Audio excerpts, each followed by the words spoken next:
Hi, everyone, and welcome to the Sam Dever Podcast, episode 30. In this episode, I speak with my very dear friend of many years, Khalilah Yasmin. Khalilah is a writer, a poet, a super talented artist, and I'm very grateful to know her. She's an incredible friend. Her and I will have the deepest of conversations. She's given me so much great life advice. I've created projects with her. She's, again, super talented, and I'm very blessed to know her, and I'm very grateful that she came on the podcast. For the book of the episode, since Khalilah is a writer and a book author of several books, we're not just going to have one book of the episode, we're going to have three. All of these by Khalilah Yasmin. The first one is called Sublimation, and it's a book of some of Khalilah's poetry. The next is called Entertaining a Shadow, which is phenomenal. I don't want to give too much away. And her most recent is called Matador, which is a novel, which, again, not going to give it away, but it's worth your time. Very interesting and thought-provoking read. And she also has another book available on Amazon, which I still need to buy, called Ellipsis. So without further ado, here's my conversation with Khalilah. Khalilah Yasmin, welcome to the Sam Dever Podcast. Thank you for having me. Oh, no, thank you. Thank you for coming on. This has been a long time awaited. Yes, apologies for that. I feel like the pandemic has changed me in a lot of ways, as I'm sure it has many people. So, how has it changed you? I feel like I've become more self-conscious and more introverted and more afraid to say the wrong thing. So I think that's another reason I was delaying coming on, because I was just feeling doubtful and imposter syndrome and all those other feelings of not doing things as often as I used to, certain things, certain environments and spaces where I used to frequent, I don't anymore, you know? Do you feel as social as you were before the pandemic? Is that part of you still there, or is that gone away as well? And excuse my voice, I'm dealing with some allergy issues. So, as social, I think my circle has become more niche. So maybe not as social. I don't know. I think you and I have had, different discussions, and I know we've shared things to each other. It's like I don't think a lot of us, and I'm now just realizing some things as well. I think a lot of us don't realize what the last 2 years has done to us mentally. Drama. Yeah. I don't think we have. I think a lot of us are burnt out. And one thing that the pandemic has taught me, which is a benefit, is to live in the moment more, because we have no idea what tomorrow holds. And as cliche as that sounds, we don't know how long we have people in our lives. So. Well, and transitioning to something upbeat. Yes. One thing that you have done a couple of times now is you went to a destination that you always wanted to go to. So tell us what that destination is and was, and tell us all about it. Oh, I went to Oahu in Hawaii. For me, it was like a spiritual journey. Number one, I've always been told that Khalilah sounds Hawaiian, even though it's Arabic. My whole life, people are like, Khalilah, is that Hawaiian? So I've always felt a calling to visit Hawaii. And before, I wasn't able to afford to go. And in 2020, I was able to afford to go twice. And I know it's potentially frowned upon to travel during a pandemic, but fully vaccinated.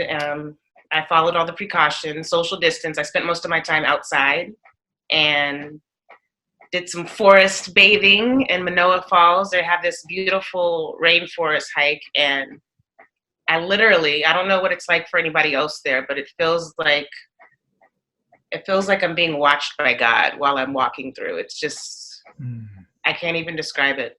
I mean, I can, but it won't do it justice. The pictures don't do it justice. Like, even after taking a picture, I'll take a picture, look at it, and I'm like, this isn't what I'm seeing. It's like you can't capture it on camera. It's like there's some other mystical force that prevents you from being able to fully capture it unless you're there. It's great. And it's just And probably I really 2,700 miles to do it again. it's really clean there too, right? I assume the air is like really, really clean. It would have to be, I would think. Yes, because as soon as I got back, I started having allergy issues. I think that's my body rebelling to this Vegas dust.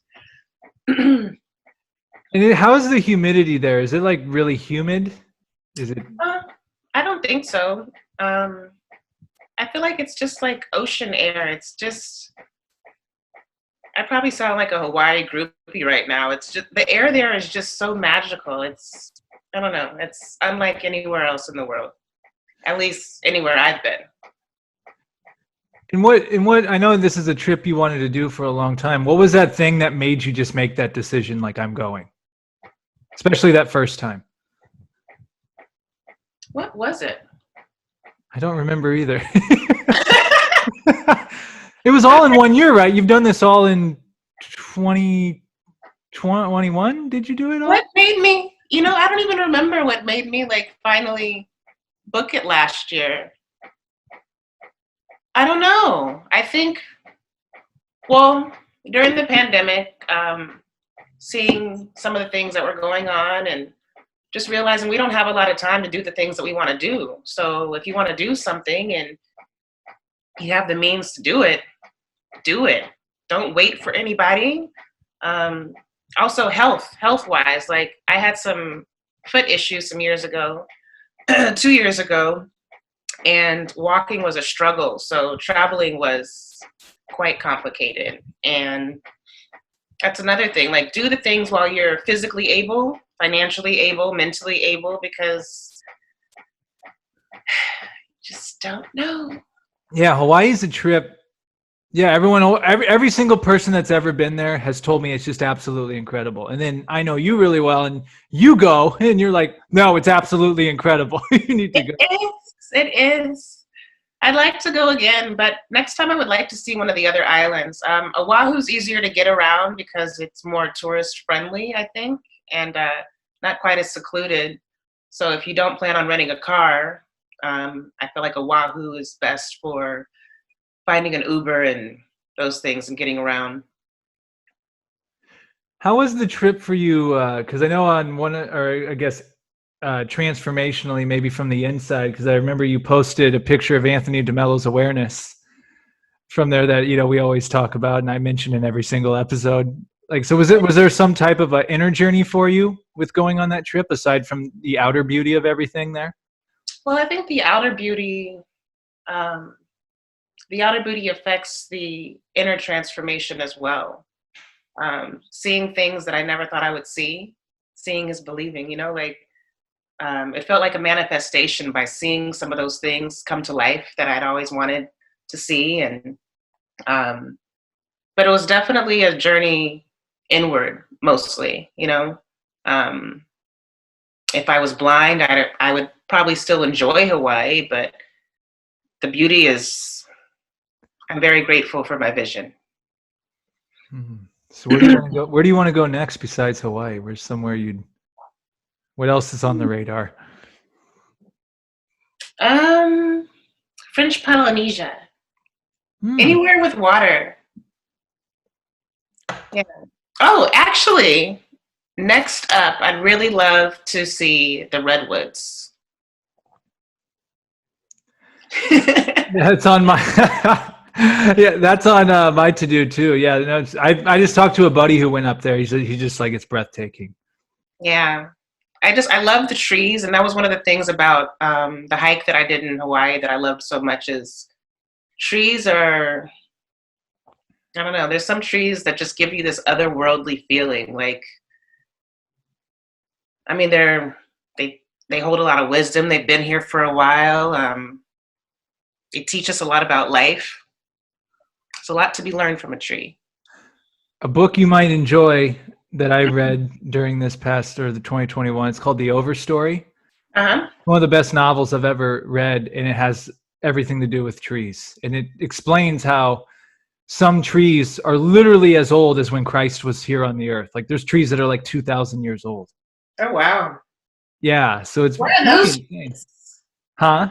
I said, where are those trees? I think up in is the redwoods? That's up by past San Francisco, right? Is that what you're talking about? Correct. Yeah, I think up in that area. Like 19 miles from Patrick's Point. Okay. Yeah, that's a California trip I definitely need to make.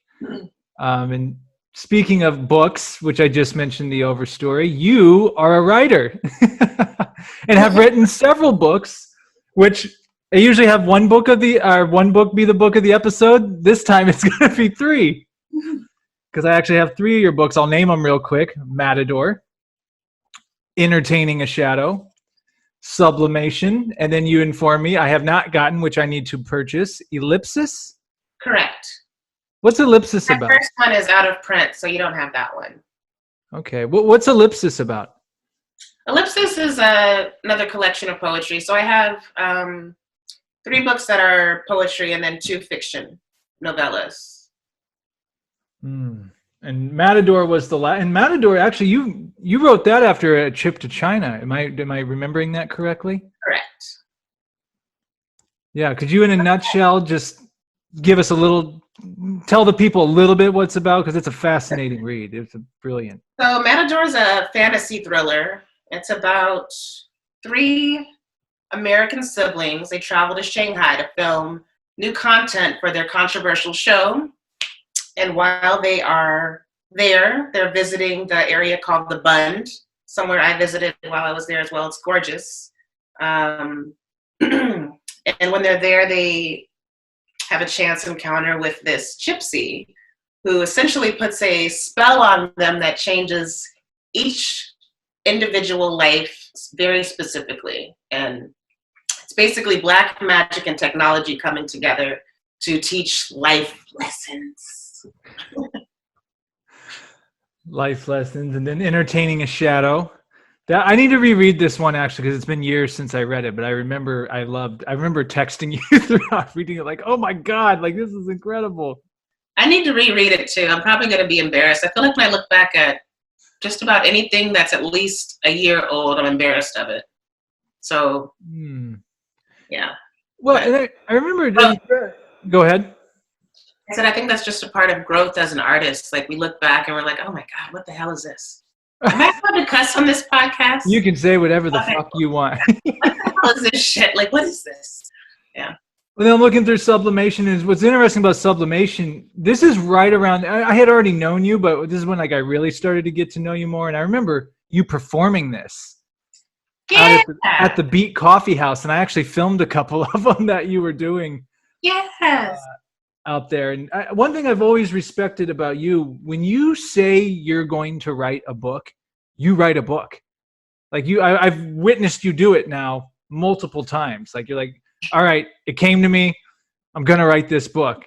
And then next thing you know, boom, you write the book and it's out and you can buy it and it's purchased. So what, can you take us through that process for you, at least when you get that idea of writing a book? What happens? What, you just get the idea and you're like, I'm going to do it. Is that how it works with you? It's like being impregnated with something. Like a couple nights I became impregnated with something again. But I won't reveal now because I like to keep them to myself until it's about to be released. But the process is really just like being impregnated with something. You're impregnated and it just takes over. Like sometimes I feel like these ideas come from muses that are just whispering in my ear and just choosing me to tell whatever story it is. I know that sounds however it sounds, but that's what it feels like sometimes. Like like I'm a messenger, or like something's using me to speak through. And you just get inspired, and I don't know, it's hard to explain. How do you, I was talking to you, I've talked to you about this before, have you read The War of Art? Yes! Yeah, where he talks about resistance. Pressfield, yes. Stephen Pressfield talks about that resistance. How do you break through that resistance? Because I've never written a book yet, but I've like attempted to like begin, and it's just like it really hits you like how much work it actually is. So what is it that helps you finish it off? Like, because anyone can write, but I think it's a totally other ball game to write into completion and to actually finish a full novel, book, like everything you've written. What keeps you focused, I guess? You mean to complete it? Yeah, to complete it. Spite is a good motivator. I'm just kidding. I know. This is going to sound a little dark, but knowing that we have such a small time on this earth, that's one of my motivators. And leaving my mark, even though most people, the average person, myself, are easily forgotten once they're gone. And in the grand scheme of things, 100 years from now, who's going to remember me? But it's still just wanting to create something that lives beyond me, something that has a life separate from me. And I guess that's where that being impregnated with art or an idea comes from. Yeah, I dig that. And I want to plug your books. We'll plug them again at the end, but where can people find all your books right now? So not all of them, but 4 of the 5 are available on Amazon. And they just type your name. Published author through Amazon. And basically just type your name into the search and I think they all pull up, I'm pretty sure. Yes, they're all connected. Okay, awesome. Well, you got me thinking now about the universe. Which part? I mean, the thing with you is I'm like, man, there's so many different ways we can go with just the whole death thing. And I sent you the Tim Ferriss podcast about the cosmic insignificance.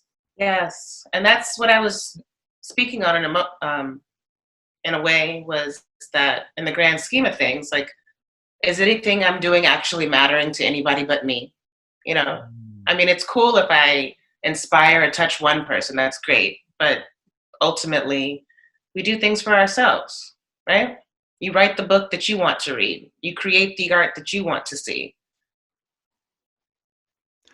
Yeah, that's how it should be. That's how it should be for basically anything, you know, that you do. Naval, his name's Naval Ravikant. He talked about how like life is he calls it a one-player game, meaning so many of us, and myself included, have lived their life for other people, like to impress other people, or they're doing this to get attention from other people. That's all your ego. That's all. That's not like in like that soul, that being that's trapped. That's your experience, is you. You know, so you doing things to please all these other people, like it's empty. I agree. And I believe, if I'm not mistaken, I believe that was touched on by Stephen Pressfield in The War of Art, that we have to create the art for ourselves, and not necessarily for the applause or for other people's accolades. If I'm remembering it correctly. Yeah, no, I need to go back to that one too. And for some reason I wanted to bring in relationships to what we're talking about, because it reminds me, like, same thing, like being in relationships, you realize too, like, it's just that concept that you have to be your own complete person of happiness. Like, right. No one's going to give it to you. So kind of the same thing with the universe and your art and everything. It's, no, you need to do this for you. You need to make it for you. And that's probably where some of the most original stuff comes from, or the people that just had to do it. I agree. You know, like a Quentin Tarantino is one of the first people, like a guy like that. Like, he just, when he gets an idea for a movie, he's like, all right, this is what I'm doing for the next 2 years of my life. Sure, he'll make a ton of money off of it, but he's to the point where, no, I just need to make this movie. Right. I would love to get to that level one day. I think it's fighting through that imposter syndrome and self-doubt. Sometimes that, like when you were talking about what's my process, like, I admittedly haven't done as much writing during the pandemic as I have in previous years, which is ironic considering all the downtime that I've had. But I think it's hard sometimes for me to complete that project if there's all these other anxiety things going on, you know? And obviously the world is in a state of trauma right now, and I'm a sensitive person, so I absorb all of that, and sometimes it's just very overwhelming. And you and I talked about that during this pandemic, because, right away when the shutdowns happened, people were like, this is the time to finally write that screenplay or to finally finish that book, or there's no more excuses. But then it's like, this is King's Lair. Yeah. Yeah. And it's like, for some people, they were able to do that. That's awesome. But I think the quote was something along the lines of, sometimes during times like that, you're supposed to absorb the experience and you'll write about it later, but you have to go through it. You're not going to be able to go through it if I'm thinking about writing it already. Yes. Same thing with my injury. Like when I got hurt, it was like, well, now I can do whatever I want, but it's like, your mind's not there. And I feel the more that it just comes when it comes. That's what I've realized. It just comes when it comes, at least for me. Yeah. And when we try to force things, just like they say about trying to force a fart, it's shit, You could force something and then it becomes shit. Force relationships, forcing art. Now it's shit. Now you've wasted your time and what? Oh, now I got to bring this up. So transition to that. Tell me about the concept of, if it's not fuck yes, it's fuck no. Oh, Mark Manson. I love him. Yeah. So Mark Manson, great author. He's the author of The Subtle Art of Not Giving a Fuck, which is a great book about putting things into perspective, because it's about managing your fucks wisely. Because if you give too much fucks about the wrong things, everything else is out of balance. So fuck yes and fuck no. Basically, if somebody or something isn't as enthusiastic about you as you are, that's a fuck no. And if something isn't fuck yes, then it's not worth going towards. It's not worth investing that energy into. And that applies to relationships, projects. I feel like it can be applicable to anything in life. I think that's probably one of the, and I'm still constantly working on it, but definitely one of the best skills I've picked up in the last few years is just that ability to tell someone no politely. Because I can't tell you how many times I've said yes, like going, oh, I really don't want to do this, but I'm going to be a nice person and help them out. And look, there's times where you do that, and there's nothing wrong with that. But if you always do that, you're never going to do anything that you want to do. Yeah, if you're constantly saying yes to other people, you're saying no to yourself, and you can't keep saying no to yourself. So the first person you have to please, for some of us former people pleasers, is ourselves. It's about setting those boundaries too, right? With people. That's something too I didn't really think about until like the past couple of years. It's like, well, I have the ability and I can tell people like where I'm not and am willing to go on things. It's very powerful. Right. Like I believe that as humans, we're social creatures and we're meant to be a service to others, but not to our detriment. Not to our detriment. You can't pour from an empty cup. You got to fill your own cup first. Mm-hmm. You got to put your own mask on when the plane's going down first. Yeah, because you can't help anyone else with theirs unless yours is on, because you're going to pass out. Right. Yeah. What's something that you've learned about yourself over these past couple of years for the better during this pandemic? Something new that you've discovered about yourself, or any new revelations? That no matter what, I can't change my sensitivity. I'm a sensitive person by nature, and sensitivity is not a weakness. It's my strength. The ability to care about people deeply, to feel things intensely, to see a painting and be moved to tears, to see a landmark, to see nature and be moved in such a way that my spirit shakes. That sensitivity is a great thing. And when I try to deny it or pretend that it's not there, it just erupts like a volcano. And I've learned to stop doing that to myself. Just kind of let it be what it is. Yes. And that when people put you down for being sensitive or feeling things intensely, it's because they don't have the capacity to do so.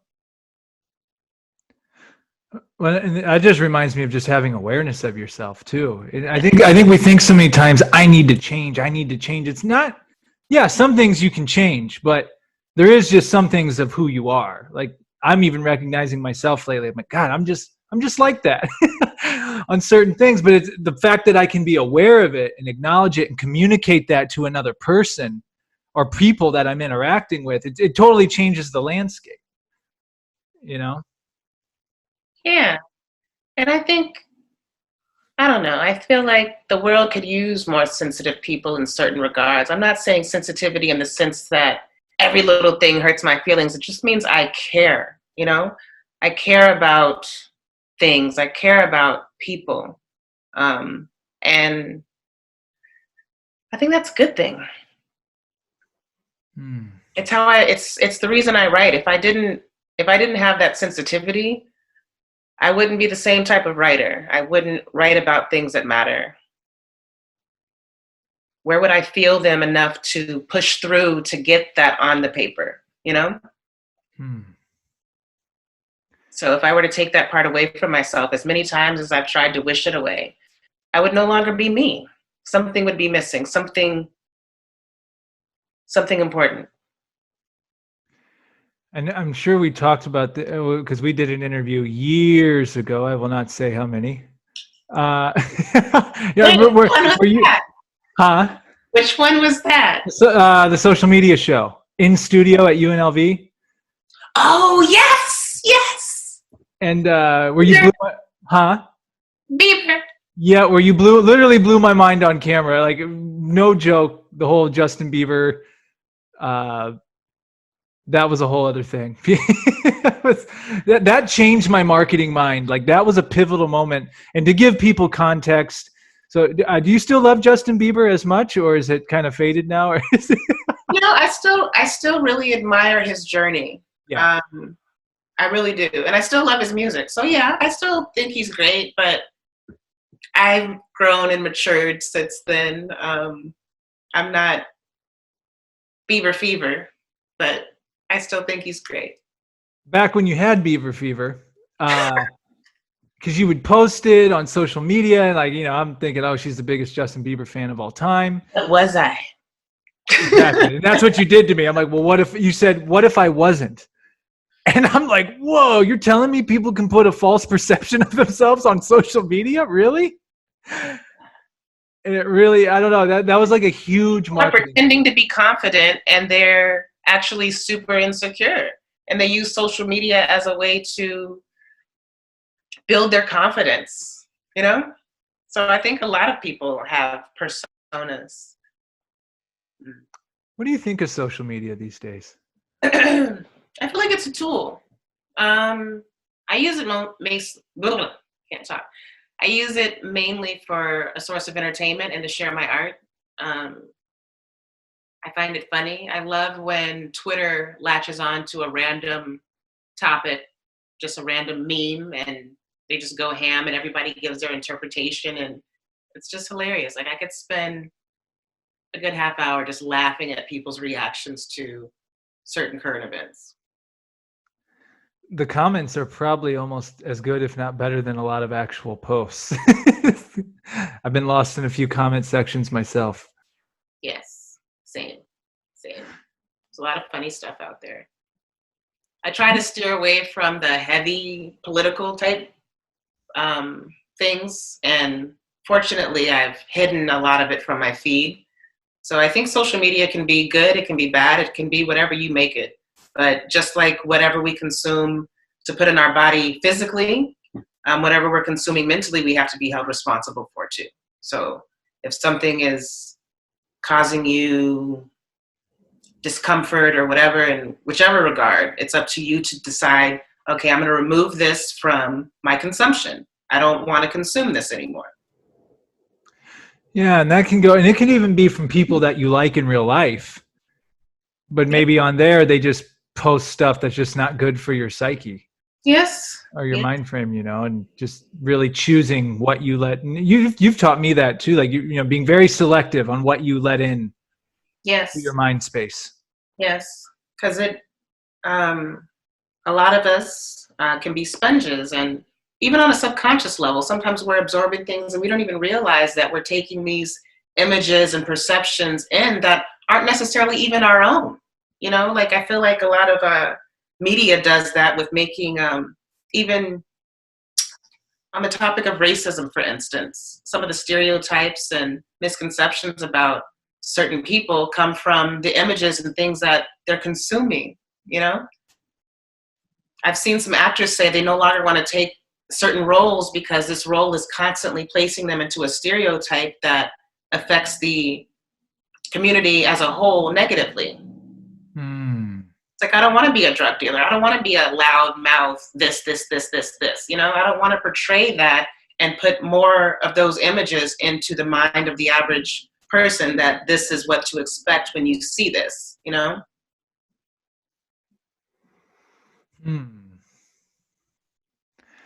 Yeah, you're right. It's almost like a self-fulfilling prophecy almost. Mm-hmm. You know, and Hollywood definitely does that. Just the same stereotypes, the same. Because I thought it was cool. They did a Black Spider-Man movie, right? Didn't you see that movie? Oh, the animated? The animated. Yeah. Well, Miles Morales. I feel like he was biracial. Mm-hmm. Morales. Mm-hmm. I think he was Black and Hispanic origin. But it was still nice to see a character, a person of color, as Spider-Man, who's my favorite superhero, by the way. Have you seen the new one? I have not. I haven't either. Yeah. I've actually only been to the movie once during the pandemic. Yeah, I saw Licorice Pizza. Oh, I know. There's billboards all over for that. I got to see that. You said it was really good, right? Oh, it's so good. It's so good. Without giving it away, what did you like most about it? Without like telling the details of.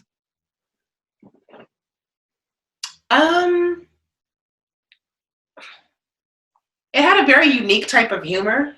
It was just funny. It wasn't trying too hard to be funny. It was just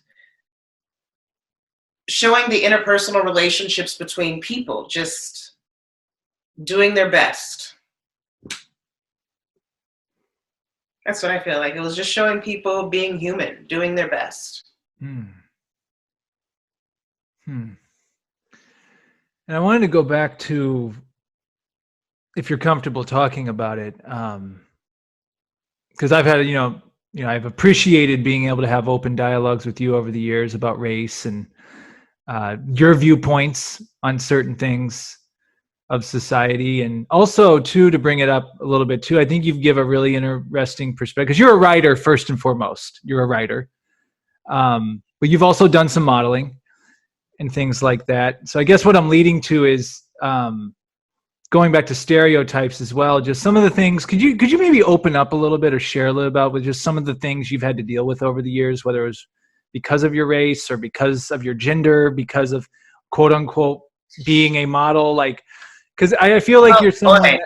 I feel you're, no pun intended with all your books, but I feel you've really you can call it out. Like, look, you can't judge a book by its cover. Like, they see beautiful woman. Oh, well, I assume then this, and this about her.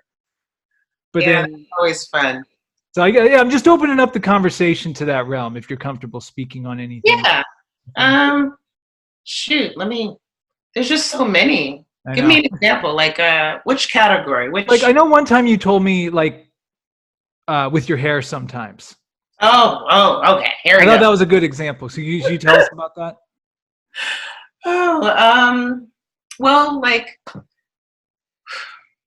being Black in this world, like, it's hard to hide when you're Black. You know, like, our skin is the darkest skin. I guess there's other cultures that do get darker as well, but the other thing that separates Black people from some of the other ethnicities is the uniqueness of our hair, you know? So our hair, most of us aren't born with straight hair.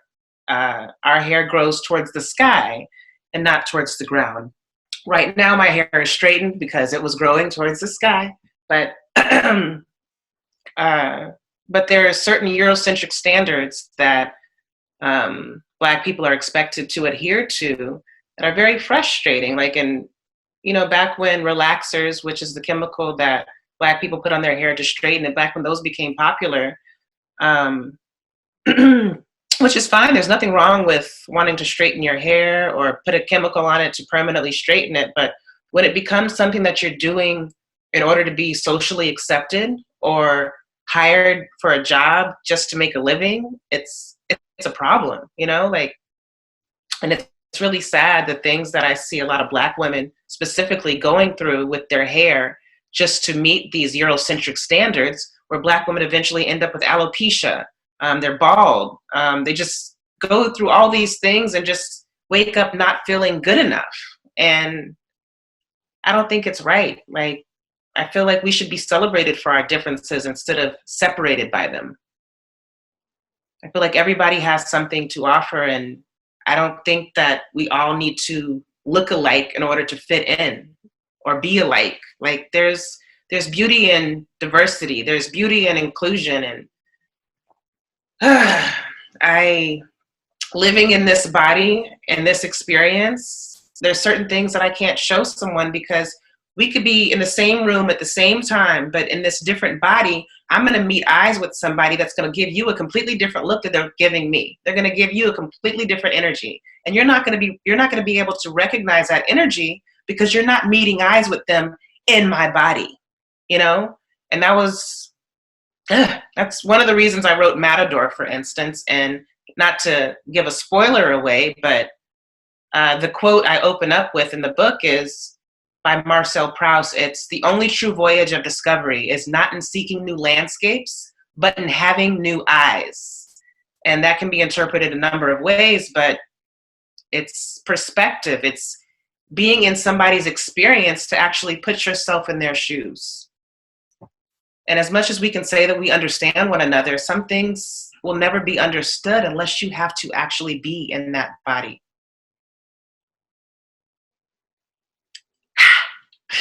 That was deep, man.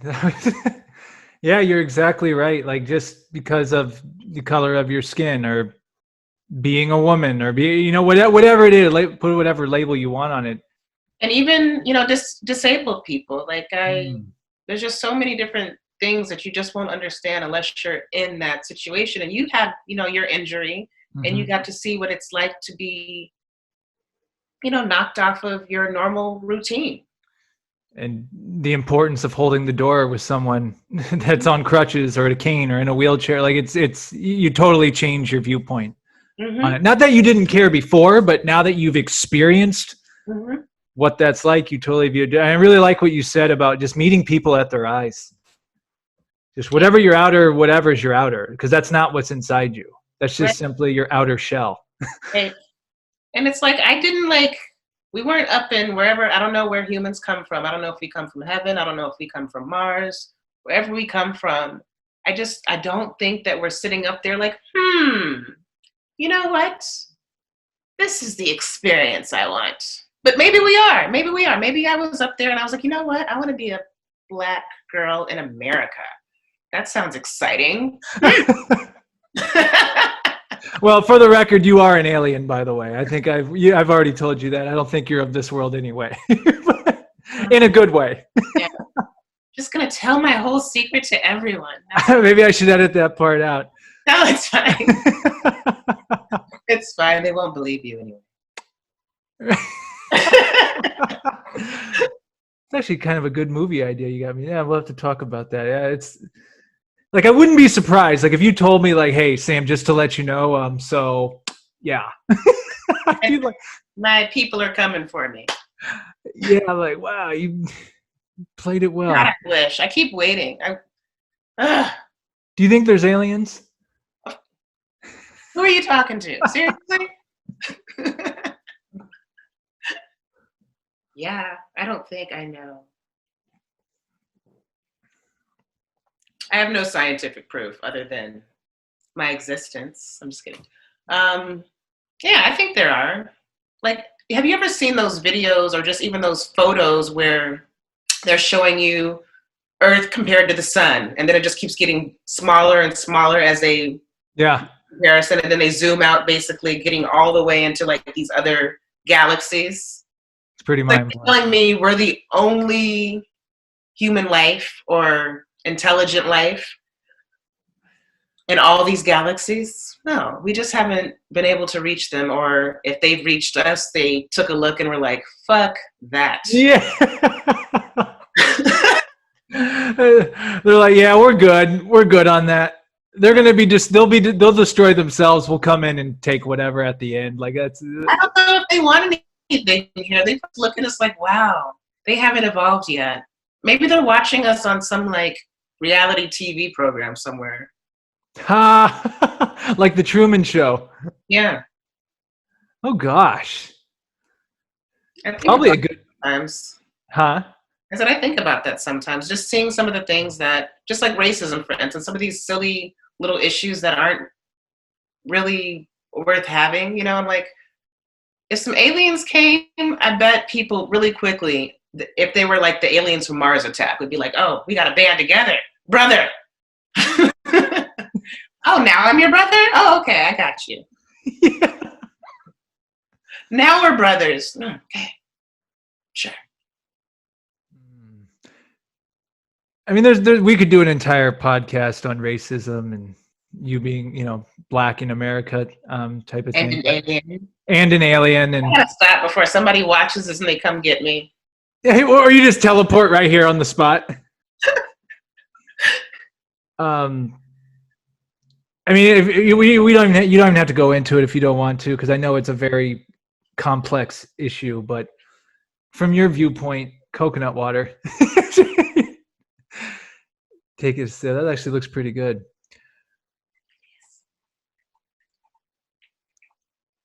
From your seat where you're at, what? Because I think about this. Like I think about. We know there's a problem. Like there's a problem when it comes to racism. It's obvious. It's an issue. Is your opinion, what do you think needs to be done? What are the answers to it? I guess I don't have them. So I'm curious. Alien invasion.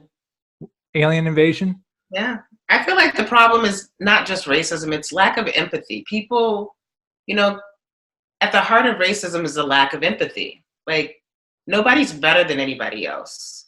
Nobody's better because they're black. Nobody's better because they're white or so forth.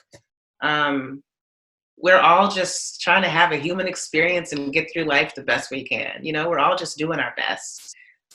Well, the most of us, those of us that aren't assholes. And I feel like, I don't know if there's a fix-all for that. It probably will never go away. I know I won't see it go away in my lifetime. Probably, I can't even imagine. I feel like people grasp onto an idea that makes them feel safe and comfortable, and they're going to stick to that idea and spread it to other people that they think are going to latch on board and give them that power in numbers, And it's unfortunate, but for some people, racism is a religion, and it's just as powerful. And can be just as damaging as some religions have been,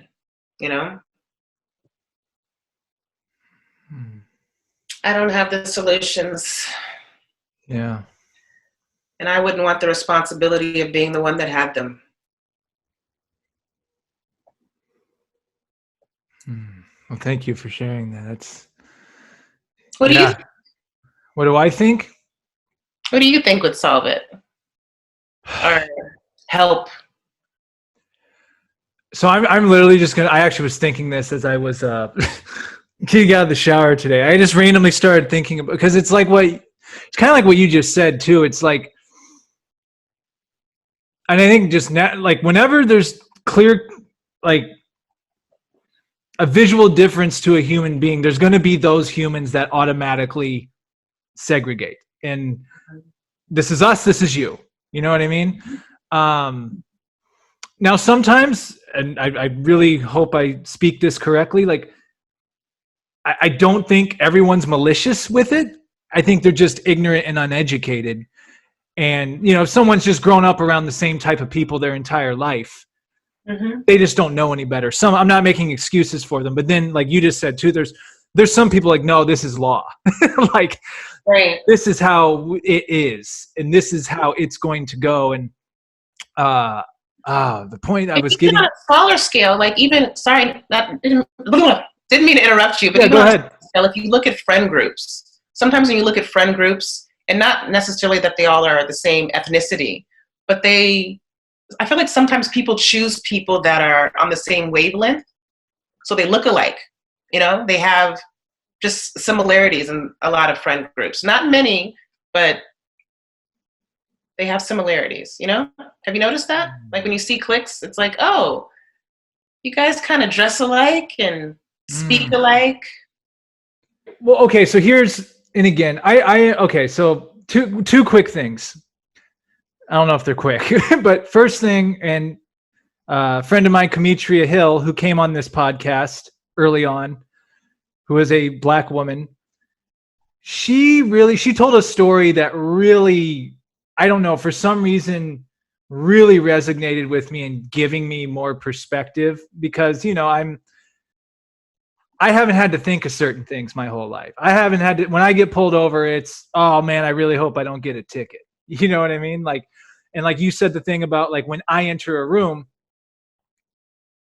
certain people, and who knows, I mean, certain people may not like me for another reason, who knows? But as far as skin color goes, I haven't been a Black person going into a room or certain situations and having to have those reservations and insecurities on their mind about, and what she told me was, she told a story where she was traveling across country to see her mom, and she was going through some sketchier areas on the way there, and she had gotten a knife for self-protection in case she needed it.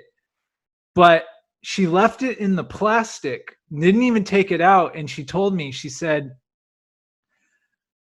I tried to weigh out in my mind what would be worse, me to potentially have to use this in self-defense on someone trying to attack me, or me getting pulled over by a police officer and having them find a weapon in my car. And that really blew my mind because that's just how she thinks. And so I bring that to say, it really gave me perspective of like, you know, good friends of mine, such as yourself and many others who are not white. It's like, wow, like those types of things are on their minds in everyday situations. And I don't even think twice about a lot of that. I may think about other things in different realms, but it really gave me that perspective. And I say all that to say it really made me realize that, and because you'll have people argue, right? Especially with, you know, the whole what's happened in the past couple of years, people say, you know, racism's everywhere, it's terrible, this, that, and this. Then you'll have people say, no, it's all this, they're just, it's an illusion, and this, that, and the other, and they'll throw stats to say this is why. When you just put them both to the side for a second, the one thing you cannot dispute, and this is what really just solidified in my mind to be conscious of, whether you think it's real or it's not, doesn't matter. The fact of the matter is, for people of certain skin colors, it's 110% real 24/7 in their psychological mind. And that in itself is trauma. That in itself, yeah. And it's an experience. Nobody can tell you what experiences you aren't having, you know? And whether or not, like the anxieties before the experience, those anxieties come from experience, you know? So her talking about getting pulled over with a knife or having to use it to defend herself, I get that. And yes, that nothing actually happened with that. You know, she's talking about a feeling she had. But there's people that actually deal with experiences. And so who's someone else to say that, no, that didn't happen to you? Yeah, it did, you know? And these things happen constantly. Like, like for instance, in the modeling world, for me, I still do some things here and there, and I have to wear my hair a certain way, which is expected for a model. That you're supposed to be expected to present yourself to represent something, right? But for a Black woman with natural hair, it's a little bit more complicated.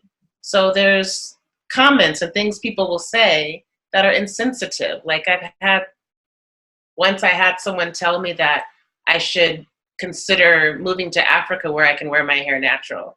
I'm like, why would I have to go all the way there in order to wear my hair natural? Because people make some strange comments, you know? And these are experiences that I've had, and they don't say that to, you know, other people about you need to go back to some place in Europe, you know? I don't know. It's weird.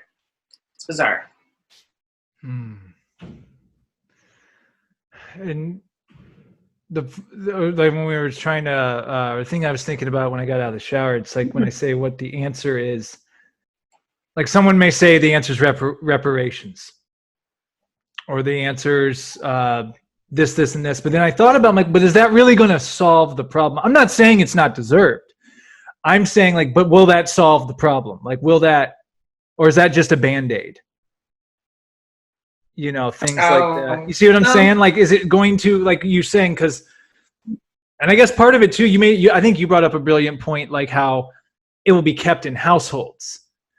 And when you're passing, so really, I mean, maybe this is one of these solutions, is really, you know, how children are raised. How can you eradicate? Because sometimes people, like, even if they're not raised a certain way, people become who they become. You know, like we all are raised a certain way, but then we reach a certain age and we decide who we are. We decide what we're going to like based on our environmental factors or the people that we choose to surround ourselves with.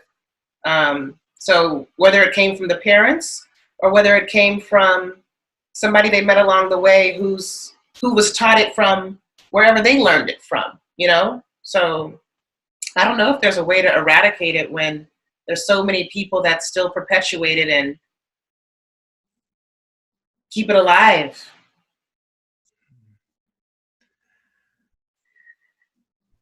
Just got to learn to live around it, I guess. Yeah, it's crazy, man. Because like it's especially too when you know talks like we have and these trying to go to higher forms of consciousness. And I love what you said. I really took away, like, you really gave a great reminder just to make eye contact with people, and like whatever their outer appearance, it's whatever. Like, try to connect with people in that way first. You know? Yeah, we're just humans trying to have a human experience. And it doesn't matter if you're black, yellow, brown, purple, red, green. You know, we're all human. We all bleed red. Yeah, we all have wants, desires, and things that hurt us. We're all afraid of something. And I think most racism stems from fear and lack of understanding and, of course, lack of empathy. People fear what they don't understand. So. Well, I really appreciate you opening up about that and talking about that. And if I could slide one more topic in. Yes. Tell me about dating.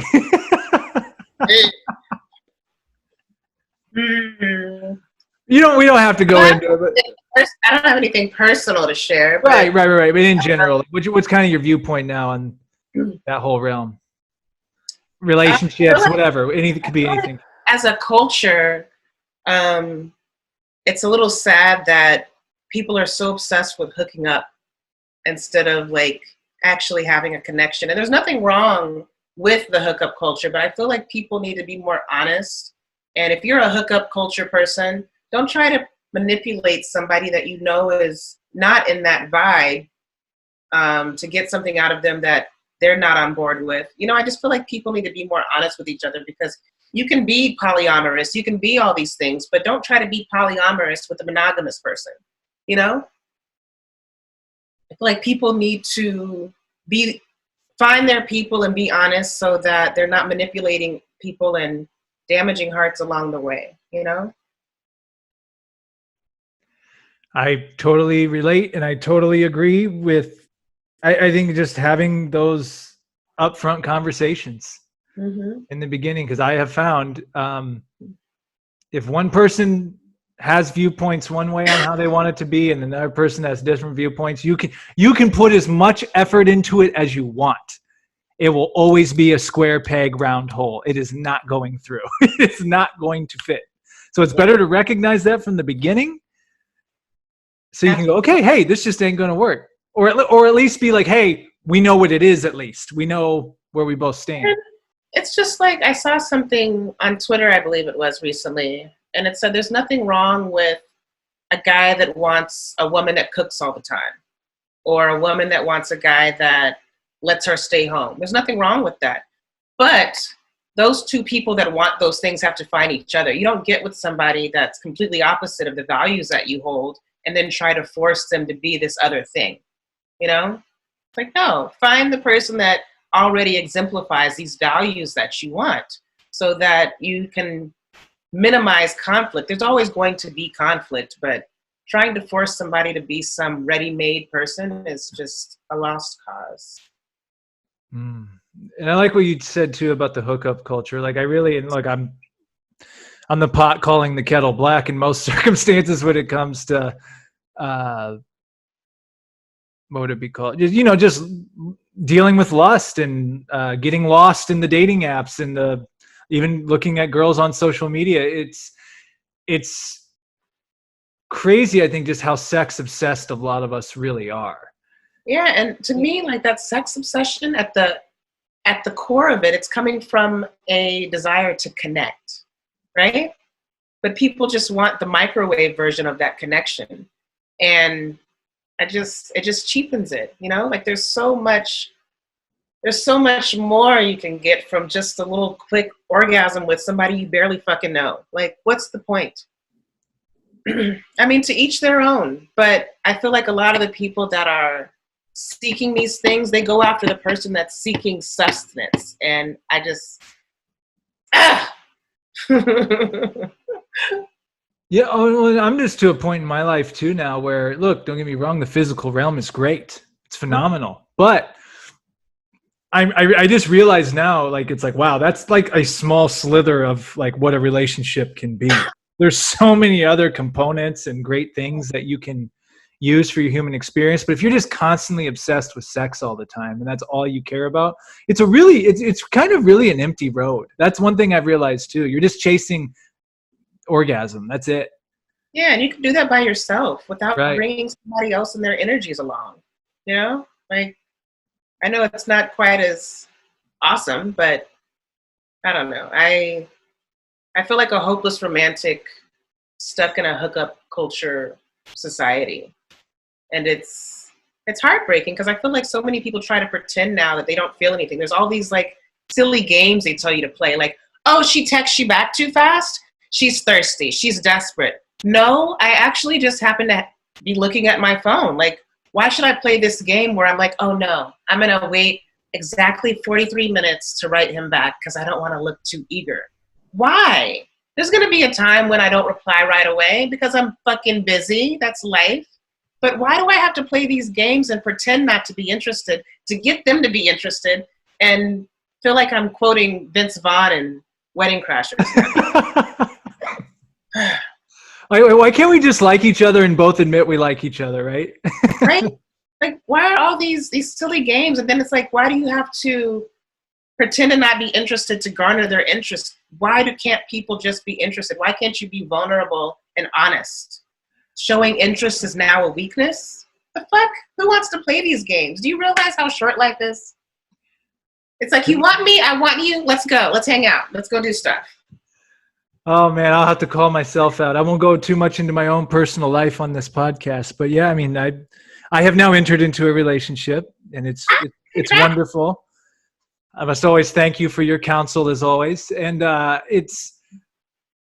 was in that, I admitted to her, I'm like, I was in that phase of just like, cause it's good to read books and it's good to like listen to people on advice but it does get to that point where you're like, what are you doing?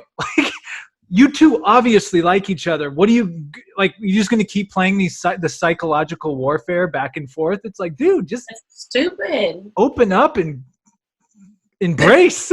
But we can't judge everybody, good or bad. We can't judge everybody by our other past experiences.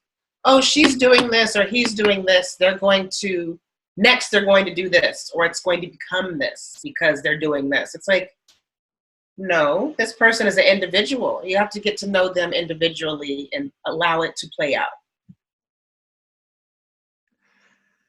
Yeah, and you've said something to me before too that really stuck. Was you have to let people be who they are. Yes. And you have to be who you are. Yes. And see, and I've made that mistake before of trying to alter myself to make it fit a situation. It's like, well, dude, you've already lost. It will crumble. It will go. I had an ex's mom say something to that regard to me many years ago. She said, don't pretend to be interested in the things that he's interested in.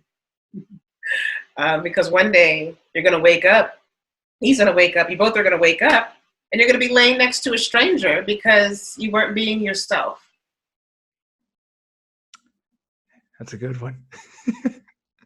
Yeah, because eventually the mask come off, the makeup washes off, the guards come down, and you're this.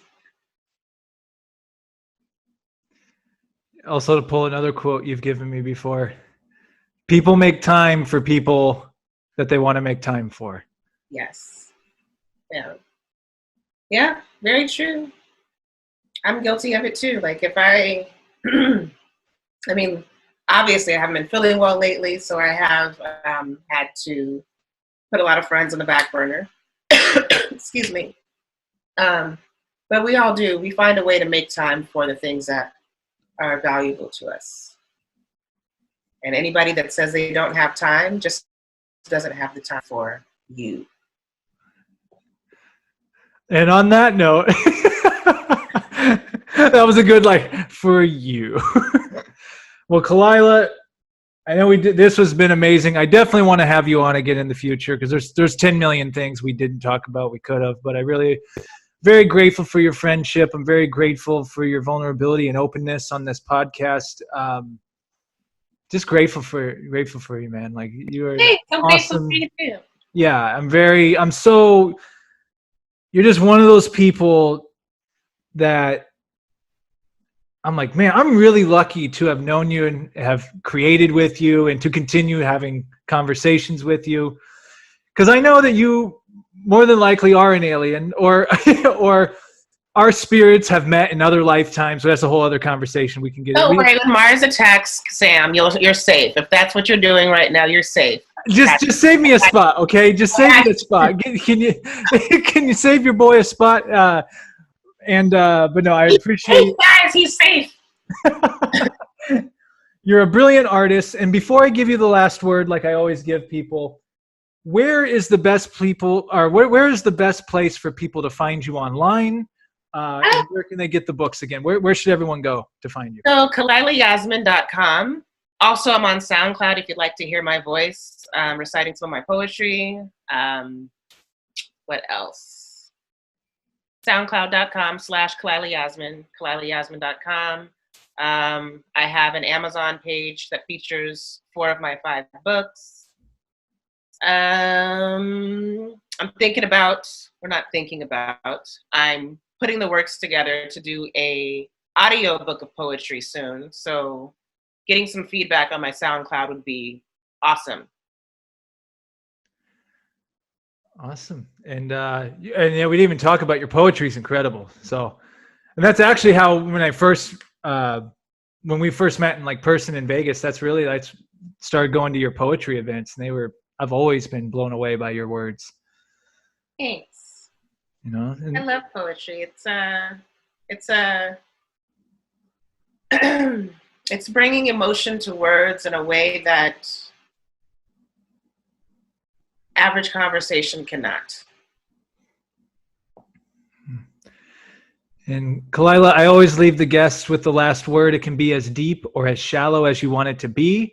It can, I don't want to put you on the spot. You can read poetry if you want. You could. Oh, no. Yeah, or you could just a thought you've been having. It can be a movie you saw, something that just inspired you. It can be absolutely anything. You can leave us with whatever you want.